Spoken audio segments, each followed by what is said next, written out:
everybody, and welcome to Rose's Cafe's St. Patrick's Day weekend celebration.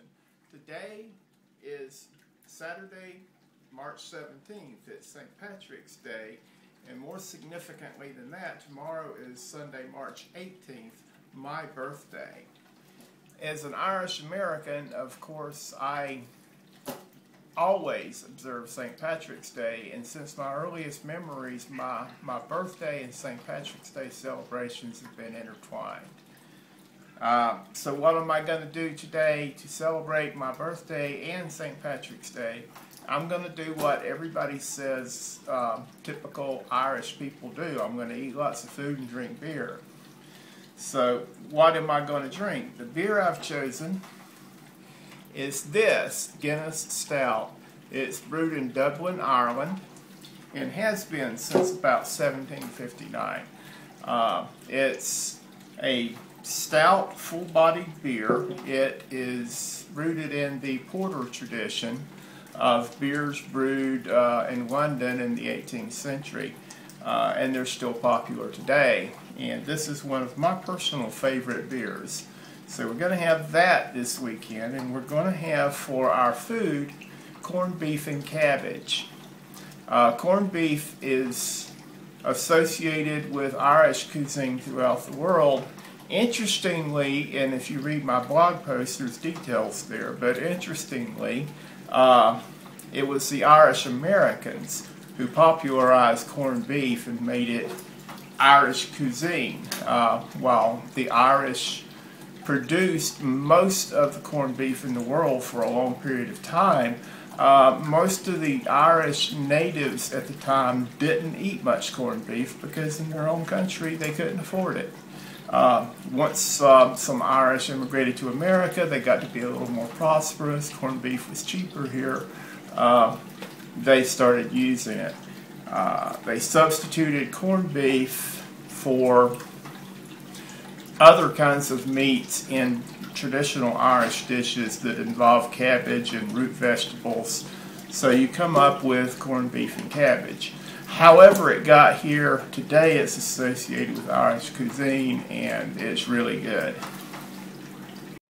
Now I'd like to point out here that corned beef has nothing to do with the vegetable corn. In the early English vernacular, the word corn referred to large granules of anything, and when corned beef was made, it was basically pickled in a saltwater brine, and the salt they had, the rock salt that they used, were basically large granules or pebble sized. So the expression corning came into being, that meant to basically salt cure or salt pickle something.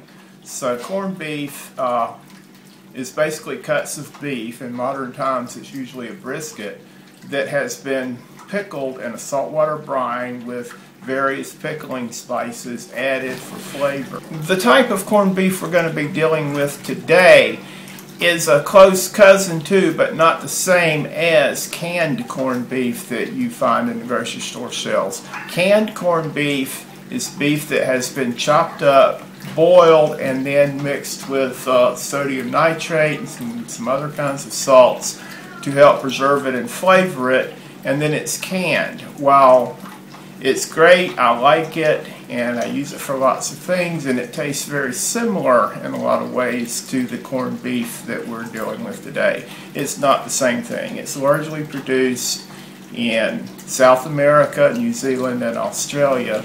And this canned corned beef is quite popular in the Philippines, and it's used in a number of dishes in a number of fashions. But today we're dealing with the kind of corned beef that would have been produced in Ireland and associated with the Irish people in the 17th, 18th, and 19th centuries. Okay, the first thing we need to do in the process is start our corned beef brisket simmering. Now, I've bought from the grocery store a pre-made corned beef brisket. We could have made our own by buying an actual fresh cut brisket and soaking it in a salt brine for a week, but I decided that was a little bit boring and in a lot of trouble, so we're going to bypass that step because there's plenty of perfectly fine already made corned beef briskets. So in addition to the meat and the salt brine, you'll notice they usually have a little package of spices and seasonings that come with them. Whatever the brand is, that's usually the case. Those are pickling spices, which will help give the brisket its characteristic corned beef flavor. So don't discard those, you're going to use them. You can follow the directions on the package, or you can do what I'm going to do with it, which is about the same thing. Okay, for this job I've chosen to use my large stock pot, so there'll be plenty of room for the vegetables we're going to add later.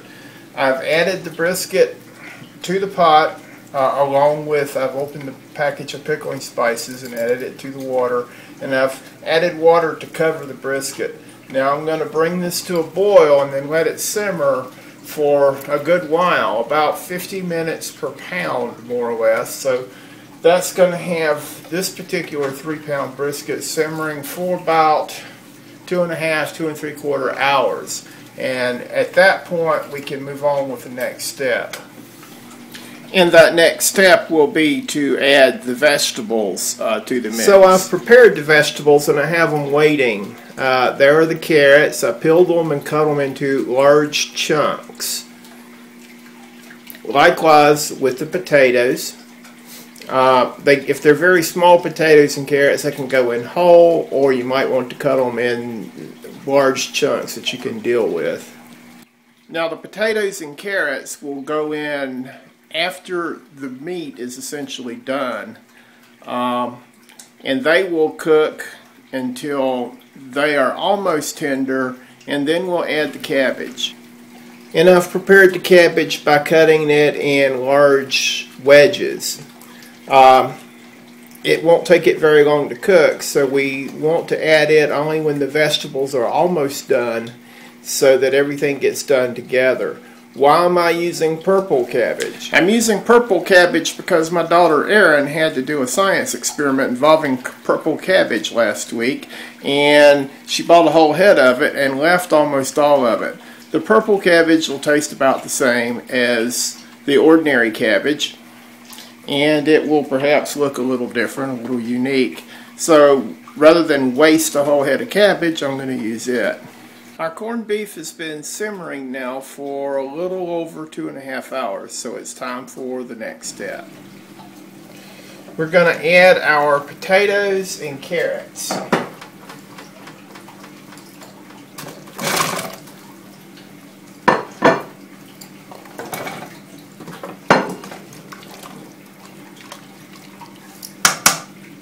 I'm going to turn the heat up just a bit, and we're going to let those vegetables simmer until they're almost done.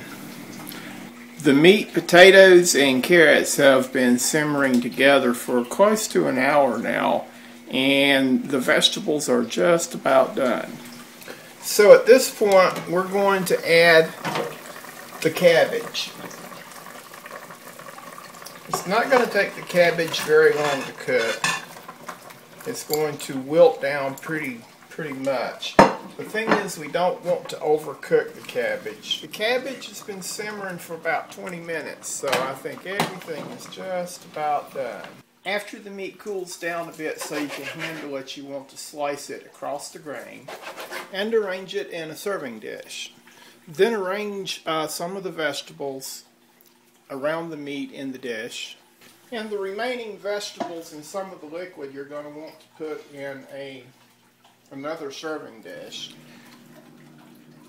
So there it is, corned beef and cabbage, all ready for my birthday St. Patrick's Day celebration. Well, that's it for this week. Thanks for stopping by. We always enjoy cooking for you. We'll see you next time at Rose's Cafe. And happy St. Patrick's Day.